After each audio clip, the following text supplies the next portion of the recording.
Hi. So we're in Parshat Emor in the book of Leviticus.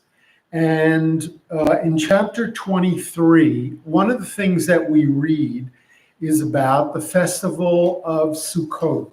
It goes like this. Mark, on the 15th day of the 7th month, when you have gathered in the yield of your land, you shall observe the festival of the Lord. 7 days, a complete rest on the first day, a complete rest on the 8th day. On the first day, you shall take the product of hadar trees, branches of palm trees, boughs of leafy trees, and willows of the brook, and you shall rejoice before the Lord your God 7 days.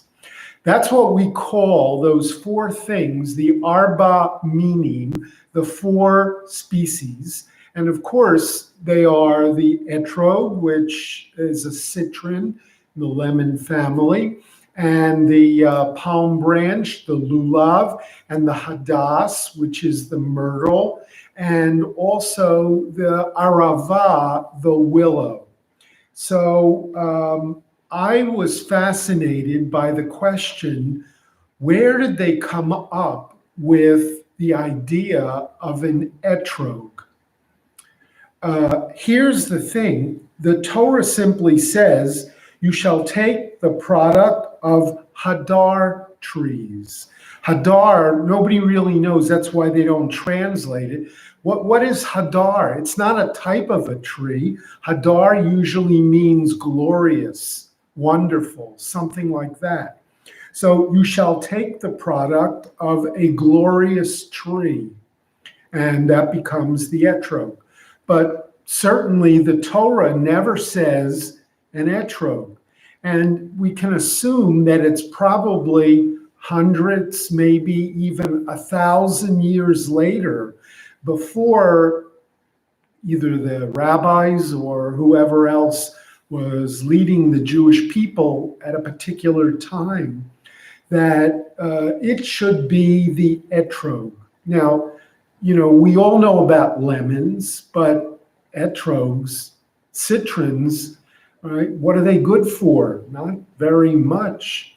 They're very pretty, but there's not a lot of juice. Some people used to boil them and make it into a kind of a candy, but that's pretty much it. So I was fascinated by, how did this happen?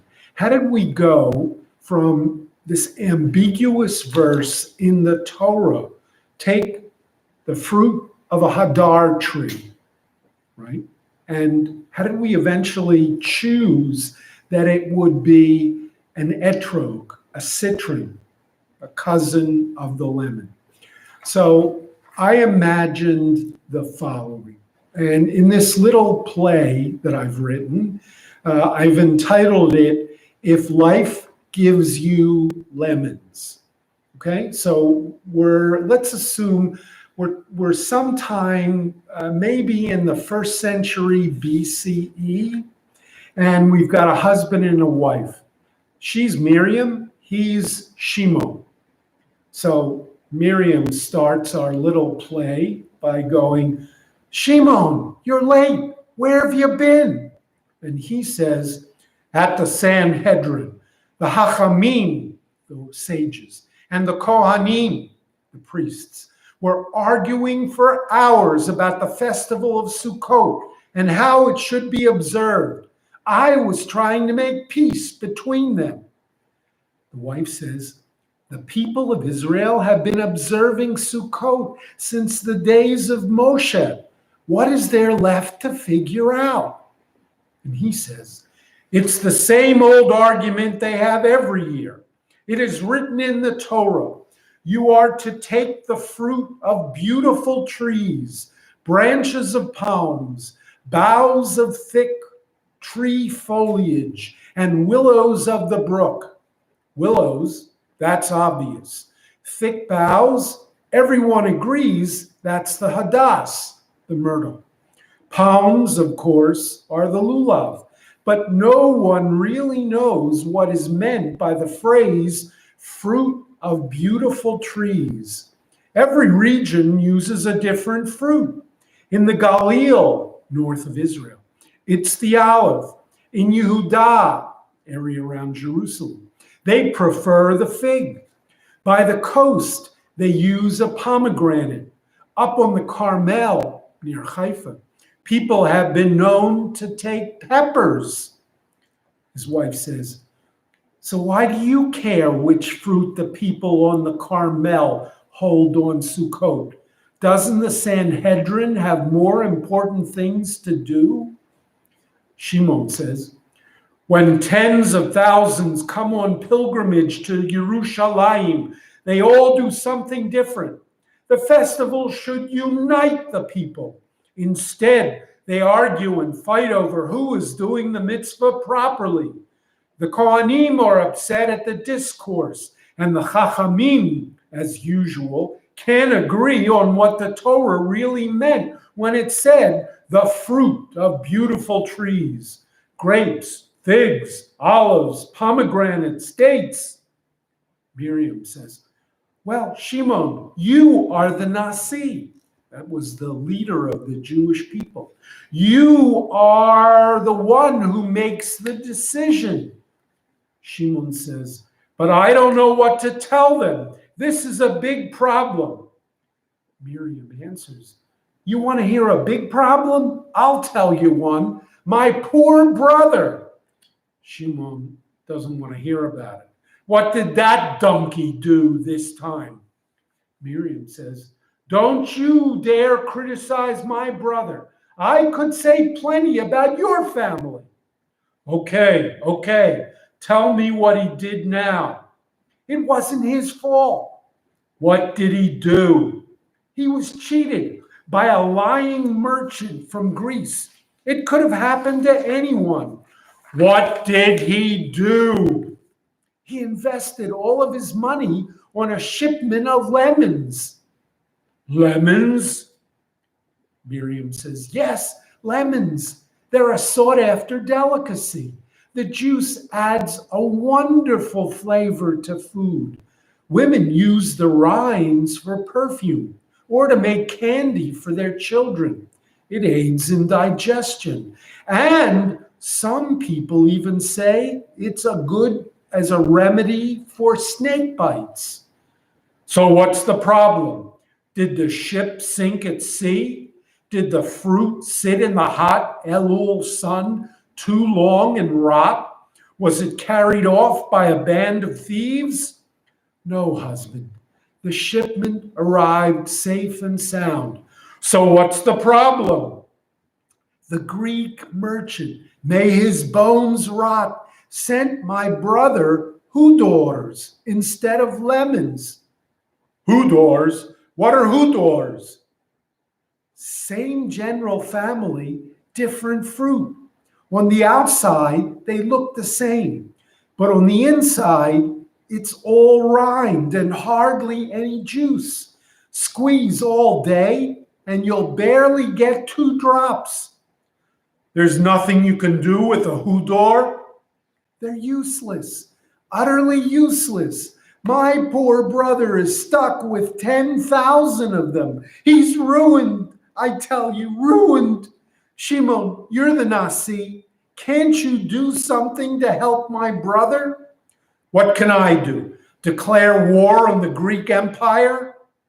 If it was your brother, I bet you'd think of some way to solve the problem. I ask you for one small favor, and you give me such a hard time.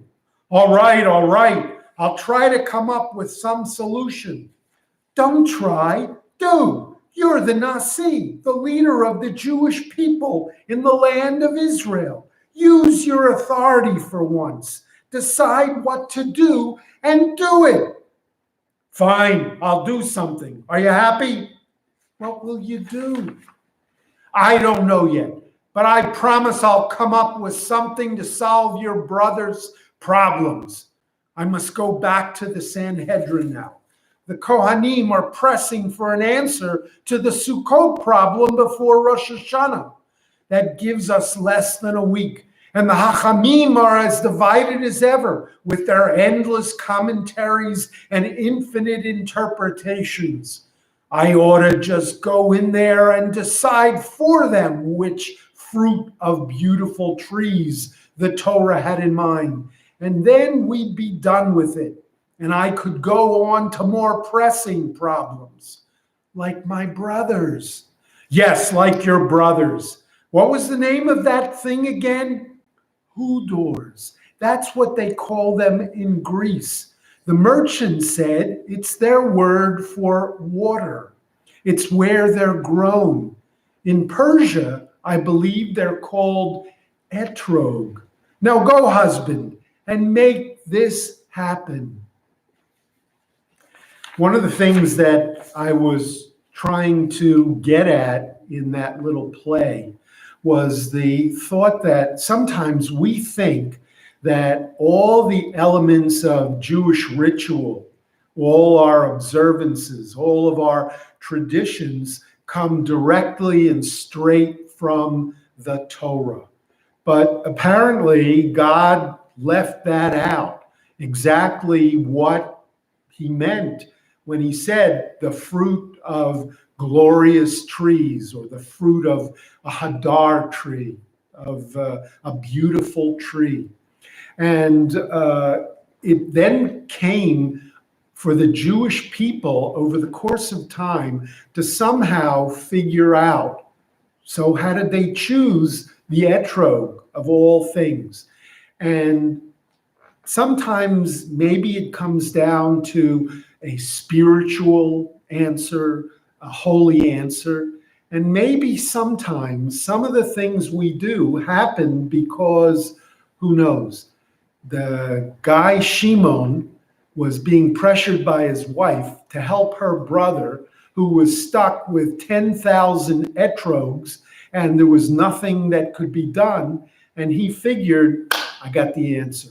I'm going to solve two problems: my stupid brother-in-law's problem, as well as the issue of how do we get all the Jews to do the same thing on Sukkot.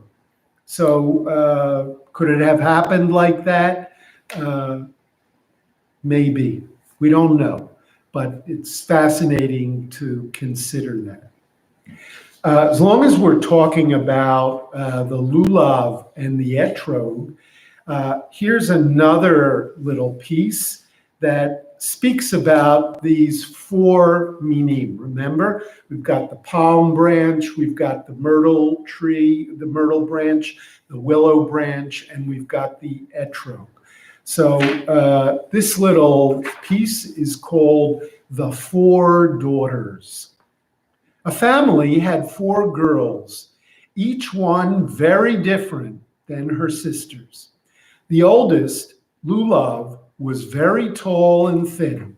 She loved to sway and shake, but if you got on her wrong side, she could be very prickly and really hurt you. Next, there was Myrtle. She had nice features and a beautiful complexion, though most people didn't think of her as gorgeous. Of all the girls, she had the most going for her and was quite accomplished in so many areas. The third child was Willow. She was known as the sad one. She seemed to be always weeping or upset about something. She had poor posture, bent over, and was the most likely to fall apart at the first opportunity. Wherever she went, she left pieces of herself in her wake. And then there was the youngest, Etty. She was the pretty one who got most of the attention.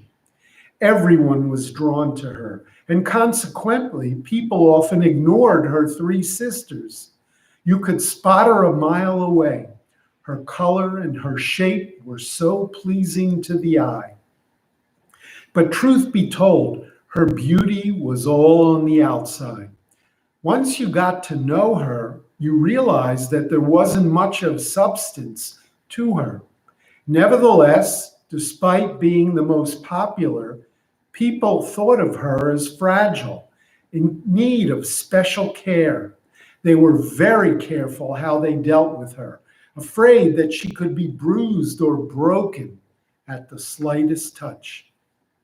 The older three girls came to be resentful of their baby sister and the attention she always got. It seemed that they were bound closer together because of their jealousy. They even had to share a room in their small house. It was the baby who had a bedroom all to herself, and that only increased the resentment in the house. The older three were perpetually united, tied together in a common bond, and it was hard to tear one apart from the other. And then there was the fourth child who always stood off by herself. Whether she enjoyed having all the attention and the spotlight to herself or regretted not having the companionship of her older three sisters, who can really say? And then one holiday, Etty suddenly recognized that being the favored one wasn't as fulfilling as being part of something bigger than herself.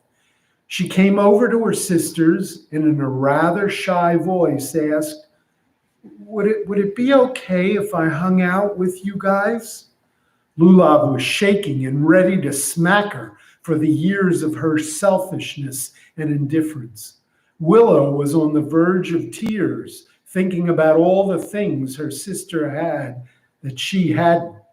But Myrtle, as usual, saw the bigger picture and realized that this was an opportunity that might not come again. Sure, she said. And Etty, being so thankful, suggested, group hug? When their father saw the four of them locked arm in arm, he uttered a blessing, as we do to this very day. From then on, no matter what direction you turned, you would always see the four daughters together. So both of those come out of the Lulav and the Etrog for Sukkot from chapter 23. In Leviticus chapter 24, we read something that's puzzling and disturbing. So listen to this. There came out among the Israelites one whose mother was Israelite and whose father was Egyptian. I want you to think about that for a minute. These are the Israelites recently freed from slavery, now on their own in the desert, on their way to the land of Israel. And we're told that there was a guy whose mother was an Israelite and whose father was an Egyptian. So think about that for a moment. How could that be? The Egyptians were in charge and the Israelites were slaves. Are we talking about an intermarriage, or are we talking about something more terrible and sinister that might have happened during slavery in Egypt? At any rate, here's this guy with this Jewish mother, Egyptian father, and a fight broke out in the camp between the half-Israelite and a certain Israelite. The son of the Israelite woman pronounced the name of God in blasphemy, and he was brought to Moses. Now, his mother's name was Shlomit, daughter of Dibri of the tribe of Dan. So we find out that the Israelite woman whose child was fathered by an Egyptian, her name was Shlomit, and they were from the tribe of Dan. Anyway, what did this half-Israelite do? He used the name of God and he blasphemed. Again, that's unclear exactly what the crime was. We know to this very day that God's name, the four-letter name of God, Yud, He, Vav, He, is considered so sacred that it's never pronounced. Instead, whenever we see the word in the Torah or in a blessing, we always say Adonai. But Yud Hey Vav Hey is not how you spell Adonai. Adonai literally means my Lord. So we avoid pronouncing the name of God. So was it that this guy, half Jewish, half Egyptian, is it that he pronounced the name of God? He got into a fight, and we can only imagine he was either angry at the guy who was fighting, and he used the name of God to put a curse on the guy he was fighting, or he was angry at God and he said something terrible about God. Think about this. Why would this half Israelite have been angry at God? Okay, so we're told that he was, after he committed this crime, doing something with or about the name of God. He was placed in custody until the decision of the Lord should be made clear. So Moses goes to God. What am I supposed to do? God comes back and says, take the blasphemer outside the camp. Let all who were within hearing lay their hands upon him, his head, and let the whole community stone him. This is pretty harsh. So we're told that the honor of God was considered so great, so sacred, that to somehow denigrate God, to somehow say something terrible about God, or even to pronounce God's name was a capital crime. And indeed, at the end of this little passage, we're told Moses spoke thus to the Israelites, and they took the blasphemer outside the camp and pelted him with stones. The Israelites did as the Lord had commanded Moses. Okay, so we read this story and we wonder why such an extreme, severe punishment, number one. Number two, what exactly did he do? And number three, is there a backstory? We want to know more. How was it that this Israelite woman had relations with an Egyptian man? What was going on there? And how did that produce this guy? And did whatever produced this kid, is that what led him possibly to be so angry at the Jewish God? So here's my attempt to try to investigate what's going on. And in a sense, I was drawing on the classic Japanese movie Rashomon, in which a crime is committed, but depending on whose side of the story you hear, turns out to be very different accounts.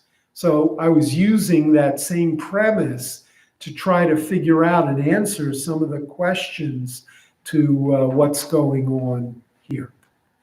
So here's three women who are talking among themselves. First woman says, what was the story with Shlomit and that Egyptian? Second woman says, I heard that he was an Egyptian taskmaster and he had his eye on her for some time, but she always tried to stay away from him. Then one day, when no one was around, he forced himself on her. She was all bruised and scratched up, but she was too embarrassed to tell anyone. When she realized she was pregnant, there was nothing she could do but have the child and raise him without a father in his life. Third woman butts in and says, that's not the way I heard it at all. She wasn't so innocent. Shlomit was the one that led him on, figuring that she could reap some special benefits by having an Egyptian lover. When it became clear that the Israelites would be triumphant and would soon be leaving Egypt, she made up that whole rape story to save her reputation. But I know some people who know women from the tribe of Dan, who know the real story. It's no surprise that her son would grow up to be involved in a scandal like this, blaspheming the holy name of God. What do you expect from the son of a slut and a collaborator? At the same time that the three women are figuring out what really happened, we've got three men somewhere else who have a different take on the story. First man says, "What's the story with Shlomit's son in that fight?" Second man says, "The way I heard it, he's always been ostracized since he was a kid. No one had any compassion on him because of who his father was. None of the other kids would play with him. When he grew up, no woman would consider becoming his wife. He was picked on and bullied his whole life. Finally, the other day, somebody started up with him, and it was the straw that broke the camel's back. A whole group of guys ganged up on him and really beat him up. Out of frustration, he just started crying and cursing everyone. I don't think he even knew what he was saying, and some pretty terrible things came out of his mouth against God." Third man says, "I don't know who's been telling you that nonsense, but you've got it completely wrong. Shlomit's son was a miserable SOB since the time he was little.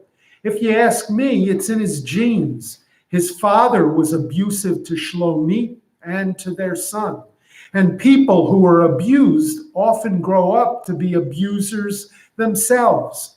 He was mean as a kid, and he's been mean when he grew up. People hated him all right, but it was with good reason. He went around picking fights. I think he identified more with his Egyptian father than with his Israelite mother. People learned to just ignore him or stay out of his way. I think that's what really ticked him off, being ignored. So he did the one thing that was guaranteed to get people to pay attention. He cursed out God. Part of me feels bad for him, but he brought all this on himself." So that's sort of a modern midrash, an attempt to read between the lines, to figure out the things that the Torah itself leaves out or decided not to tell us. And in these two groups, the women and the men, it's interesting that in life there are some people who will always look for the scandal and for the dark side and always look to find the bad in people. And at the same time, there are some people who are always giving others the benefit of the doubt, right? They're not willing to judge. They're willing to give people a second chance. They're willing to say, well, if he did something wrong, there must be a reason. What could that reason possibly be? And how can we help this guy?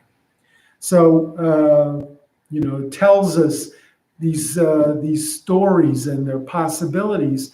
Perhaps they tell us not only about Shlomit and the Egyptian and her son, but maybe it also tells us a little bit about ourselves and which side would we have been on had we been witnesses then to this fight that took place in chapter 24 of Leviticus. So that brings us to the Haftorah. And the Haftorah for Parshat Emor is from Ezekiel. Now, you got to remember the following things about Ezekiel.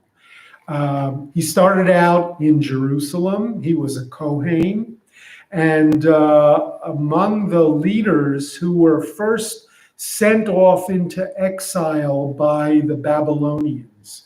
A number of years later, the Babylonians came back to Jerusalem after sending away the leadership, and they destroyed the temple and took the rest of the people off into exile to Babylon. So people are dejected. They must have lost hundreds of thousands of family and friends in the terrible loss to Babylonia. And now they've lost their temple. They've lost their homes. They're prisoners. They're captives in exile in a foreign land. And they've lost all hope for a future. Along comes Ezekiel. And Ezekiel is the one who was chosen by God to speak to the exiles in Babylon, which today would be Iraq, and to give them a sense of hope in the future. God has not forgotten us. God will remember us. God will restore us. God will bring us back. God will enable us to once again build the temple, worship in Jerusalem, and become a great power one more time. And often the people couldn't believe him, didn't believe him, thought that he was crazy. But you know what? If the temple was destroyed in 586 BCE by the Babylonians, sometime around the 520s BCE, the Persians defeated the Babylonians. And the king of Persia was Cyrus. And Cyrus had a very different attitude towards these exiles than the Babylonians did. The Persians said, you want to go back, as long as you're loyal to us, you can go back to your own country, you can rebuild your temple, that's perfectly fine. And that's what happened. And many, if not most, of the Judean exiles returned back to Judea and to Jerusalem. So while he was preaching, this message, don't worry, it's just going to be a matter of time before God brings us back, people say, no way. And it turns out Ezekiel was right. We're not sure if it happened in his lifetime. Maybe it was not too long after he died. But ultimately, his prophecy was proven correct. So while he was in Babylonia, preaching this message of hope and restoration to the Judean people in exile, one of the things that he did among the many, many messages and sermons and visions that he brought to them was, let me tell you what I see. I see that one day we're going to go back and we're going to rebuild the temple. And let me get specific with you. Let me tell you what the temple's going to look like that we rebuild. And let me tell you exactly what's going to happen in that temple when we get back to Jerusalem.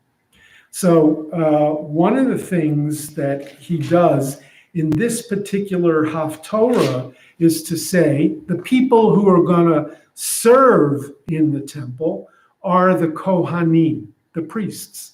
And here's what you need to know. All the people who are the Kohanim, here's who they can marry.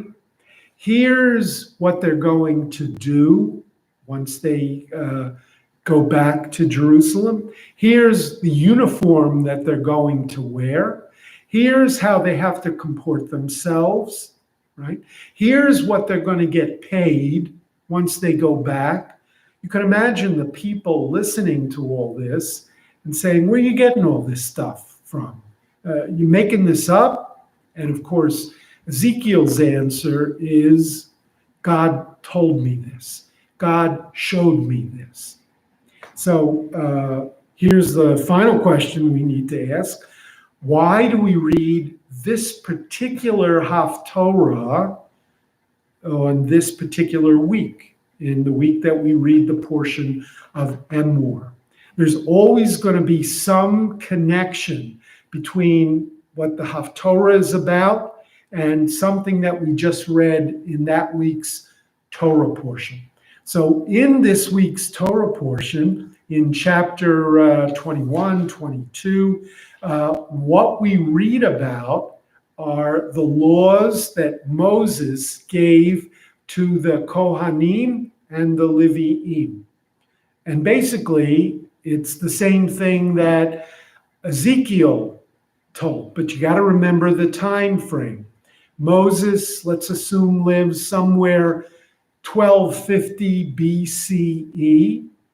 Ezekiel is somewhere 550 BCE. So Ezekiel is coming 700 years after the time of Moses, and he's basically reminding the people of the laws of the Torah that will one day soon be followed and observed and enforced when we go back to Jerusalem. So here's how I imagine Ezekiel speaking to the people. He says, I've called this meeting of the Kohanim, who are descended from Tzadok, Kohen Gadol, in Solomon's temple. So imagine, remember, Ezekiel himself is a Kohen, and he calls a meeting of the other Kohanim, the other priests. And not all of them, but just those who could trace their background and their ancestry back to Tzadok. Who was Tzadok? Tzadok was the high priest in the days of King Solomon. So again, important to remember the time frame. King Solomon is maybe 950 BCE, Moses 1250 BCE, Solomon 950 BCE, Ezekiel 550 BCE. So Ezekiel says, I've called all of us who are from the priests, but from the family of Tzadok. The time is coming when we will leave exile in Bavel and will return to Israel. You need to be ready for that day. Here's a list of things you must do once we have rebuilt the temple in Jerusalem. And he gives them sort of a 10 commandments of the Kohanim. 1, wear only linen garments, no wool when you enter the inner temple court, nothing that causes sweat. Got to remember that in Jerusalem for much of the year, it could be pretty hot. And wearing woolen clothing, while better than linen, would only make the person sweat and smell. And the idea was that the priests, in fulfilling the sacrifices, performing the sacrifices, needed to be able to be comfortable and not to be physically repulsive. Take off those linen garments when you leave the inner court so that the Israelites do not have contact with them, right? So maybe they had lockers and hangers, they hung up their clothing. So these were considered special uniforms. Nobody else was allowed to wear them. Number 2, keep your hair trimmed. Do not shave your head, nor let your hair grow wild. We know that there were some people like the Nazarites who thought that the way you serve God is by growing your hair long. The most famous Nazarite, of course, was Samson. But we're told, no, we don't do that. And we don't do the opposite. Remember, we remember what it was like back in Egypt. pictures that you see is that often the Egyptian men would shave their heads bald. So we don't do this and we don't do that. No baldness and no long, scraggly hair. Keep your hair trimmed. Third, do not drink wine when you enter the court. You got to remember that in the Greek world, there was a notion that one of the ways that priests would serve their gods was becoming ecstatic, going into a kind of a trance. And one of the ways you did this was by drinking alcohol, becoming sort of drunk, half drunk or high. And we're told that's not what Jewish priests or clergy do. Number 4, you may not marry widows or divorcees, only virgins or the widows of Kohanim. So these people were considered special. The later Catholic Church, 1,500 years later, is going to say, you know what, a priest shouldn't marry at all. What originally the Torah said was that a priest can marry, he should marry, but it shouldn't be a widow or a divorcee. Number 5, you will be in charge of declaring what is pure and impure. Usually this had to do with food, with animals, with meat, animals that could be sacrificed, meat that could be eaten, right? It was up to the priests not just to offer sacrifices, but to ultimately be the arbiters of what's right and what's wrong. Number 6, you shall act as judges in lawsuits. So we know that at a later time, when they're no longer functioning priests, but we have rabbis. Rabbis initially served as judges, but before rabbis came along, the priests were the ones who served as judges. If you had a problem with another Jew, you went to the priest, and the priest would adjudicate the matter. Number 7, do not enter a house that has a dead person in it.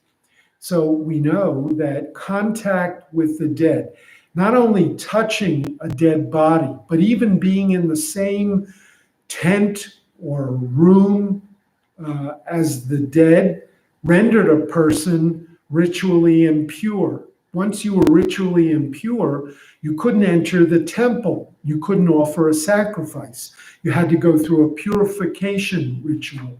So Kohanim were not allowed to be close to the dead. To this very day, some observant and traditional Kohanim will also not go into a cemetery unless it's for an immediate relative. They will not go into a funeral home, right? And, okay, so number 8, you will not receive holdings of land like the rest of the Israelites. When Moses and Joshua bring the people first out of Egypt and then into the land of Canaan, we're told that they divided up the land. This tribe would be here, this tribe would be here. Everybody got a particular geographical plot of land. And except for the Levites. Levites didn't own land. They were connected to the temple. And because they didn't own land, it was up to the rest of the people to offer them first fruits and the meat of the sacrifices and all sorts of other perks to help them to survive. Number 9, instead, you will receive grain offerings, purification offerings, guilt offerings, as well as everything that is proscribed. If somebody said, I hereby declare that I will not take any benefit from these animals. So those animals were now given as a gift to the temple, and then they belonged to the priests who were able to use them for their own self. First fruits and truma contributions are also yours. And number 10, do not eat a bird or animal that died or that was torn by beasts. So here we see what becomes the basis of the Jewish notion of shechita, that animals that are eaten can't be roadkill. Now, to us, roadkill sounds disgusting, eating an animal that's already been killed, maybe by another animal or died on its own. But perhaps that was pretty common back in the ancient world. So here we're being told that the priests, the Kohanim, were not allowed to do that. If you wanted to eat an animal, then it had to be slaughtered. And then this is the basis for the concept of shechita, of the Jewish way of offering. We now, back to the story, Ezekiel gives these 10 commandments to this group of priests, and he says, these are the rules that you're going to have to follow because we're going back soon. One of the people in that meeting says to him, we've been sitting here in exile for 14 years. The Babylonians are never going to let us return to Israel. Why are you telling us all this? And Ezekiel says, the time for mourning what was is behind us. The time for planning for what will be is here. We will return to our land. The temple will be rebuilt, and you will offer sacrifices to God. It may happen in 5 years or in 50, but do not lose hope. We will again be a free people in our own land, the land of Zion and Jerusalem. Maybe you hear in those last couple of lines there a hint. It may happen in 5 years or in 50. Theodore Herzl, in his diary in 1901, when he spoke about ultimately there's going to be a Jewish state in the land of Israel. He said, I don't know when it's going to be. Might be 5 years, might be 50 years. Turns out it was exactly 50 years from the time of the first Zionist Congress in 1897 in Basel, Switzerland, that the Jewish state was ultimately founded. And then Ezekiel tells the people, but do not lose hope. And of course, that's an echo of Hatikva, right? As long as Jews continue to look towards Zion, as long as we have a heart that beats within us, a Jewish heart, our hope is not lost. And then almost Ezekiel imagining the lines that Naftali Hertz Imber would pen in the anthem Hatikva, we will be a free people in our land, our own land. Liot am chofshi bi'artzenu, Eretz Sion, the land of Zion, v'Yerushalayim, and the land of Jerusalem. So that's the story of the Haftorah, and maybe the meeting that Ezekiel had when he delivered the speech to the people. We're going to take a few minute break. 8:30, we'll continue with Mari.